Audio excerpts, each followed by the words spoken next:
तो चलिए दोस्तों, आज मैं फिजिक्स का वन लाइनर क्वेश्चन बताने जा रहा हूं। जो बिहार बोर्ड के एग्जाम में फिजिक्स में मैं जो क्वेश्चन बता रहा हूं, मानव नेत्र ह्यूमन आई, इसमें से प्रत्येक साल 2-4 क्वेश्चन पूछे जाते हैं। तो चलिए उन क्वेश्चन को मैं बताने का प्रयास कर रहा हूं। शरीर का ऐसा कौन सा भाग है जिसमें रक्त नलिका मौजूद नहीं होती है? कॉर्निया। क्या क्वेश्चन क्या पूछ रहा है? शरीर का कौन ऐसा भाग है जिसमें रक्त नलिका जो है ना मौजूद नहीं होता है? किसमें? कॉर्निया में। चलिए अगला क्वेश्चन देखते हैं। नेत्रदान के दौरान आंखों का कौन सा भाग निकाला जाता है? कॉर्निया। जब नेत्रदान किया जाता है ना बाबू, जब नेत्र हम लोग दान करते हैं तो कॉर्निया को निकाला जाता है, कॉर्निया को दान किया जाता है। चलिए अगला क्वेश्चन देखने का प्रयास करते हैं। एस्टिग्मेशन की समस्या आंखों के किस भाग में खराबी होने से होती है? तो कॉर्निया। ठीक है ना। चलिए आगे क्वेश्चन देखने का प्रयास हम करते हैं। आंखों का सबसे बड़ा और बाह्य आवरण क्या कहलाता है? तो श्वेत पटल। आंख का सबसे बड़ा भाग और बाहरी आवरण को क्या बोलते हैं? श्वेत पटल।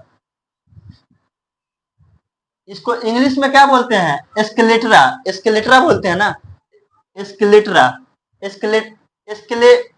स्केलेरा बोलते हैं, स्केलेरा। सॉरी, स्केलेरा है। चलिए अगला क्वेश्चन देखते हैं।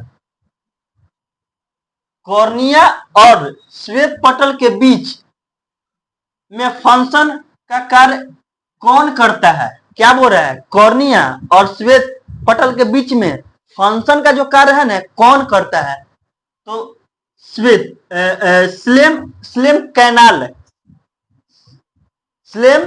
कैनाल करता है।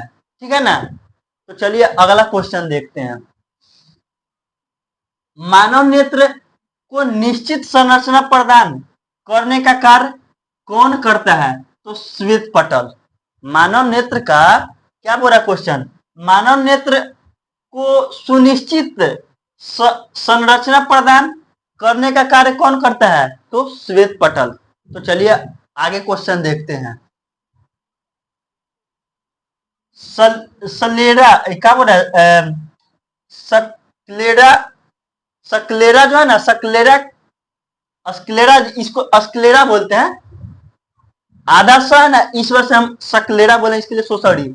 इसको स्क्लेरा बोलते हैं। स्क्लेरा किससे बनी होती है? स्क्लेरा जो है किससे बनी होती है?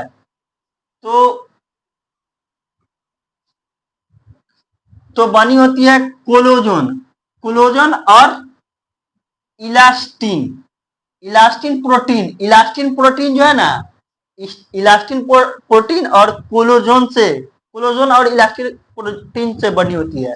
तो चलिए आगे क्वेश्चन देखते हैं। आंखों में ऑक्सीजन तथा पोषक पदार्थों का संवहन कौन करता है? संवहन मतलब समझ रहे हैं? आदान प्रदान। कौन करता है? तो रक्त पटल, जिसे इंग्लिश में क्या बोलते हैं? कोराइड। इंग्लिश में क्या बोलते हैं? रक्त पटल को क्या बोलते हैं? कोराइड बोलते हैं। तो चलिए आगे क्वेश्चन देखने का प्रयास कीजिए। आंखों का कौन सा भाग प्रकाश को अवशोषित कर लेता है? तो कोराइड। कहने का मतलब आंख का कौन सा भाग जो है ना प्रकाश को अवशोषित करता है? तो क्या करता है? कौन करता है? कोराइड करता है। तो चलिए आगे देखने का प्रयास कीजिए। मानव नेत्र फोटो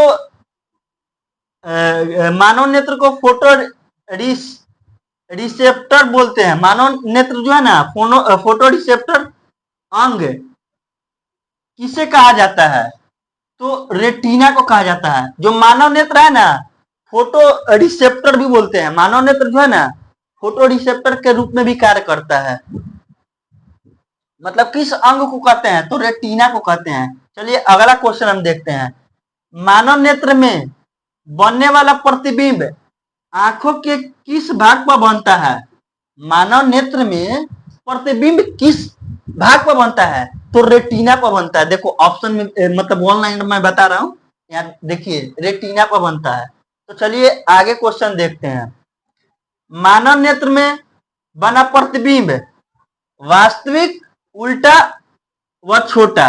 जो मानव नेत्र है ना, वास्तविक प्रतिबिंब बनाता है और क्या बोलते हैं, उल्टा बनाता है और छोटा बनाता है। जो मानव नेत्र है ना हम लोग का, वो वास्तविक और उल्टा और छोटा बनाता है। मानव नेत्र जो है ना, वास्तविक, छोटा और उल्टा प्रतिबिंब बनाता है। प्रतिबिंब समझ रहे हैं ना, प्रतिबिंब कहने का मतलब हम खड़ा है ना, तो पीछे मेरा प्रतिबिंब बन रहा है, चाहे साइड में प्रतिबिंब बन रहा है। तो चलिए आगे क्वेश्चन देखने का प्रयास कीजिए। आंखों में रंग के लिए जिम्मेदार है, आंखों में रंग के लिए कौन जिम्मेदार है, कोन सेल। आंखों में रंग के लिए कौन जिम्मेदार है, तो कोन सेल। अगला क्वेश्चन देखते हैं।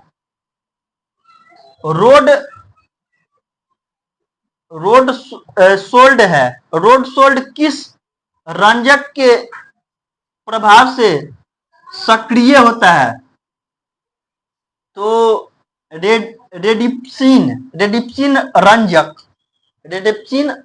के द्वारा। चलिए आगे क्वेश्चन हम देखते हैं। वर्णांधता के दौरान कौन सा गुणसूत्र प्रभावित होता है, एक्स गुणसूत्र प्रभावित होता है।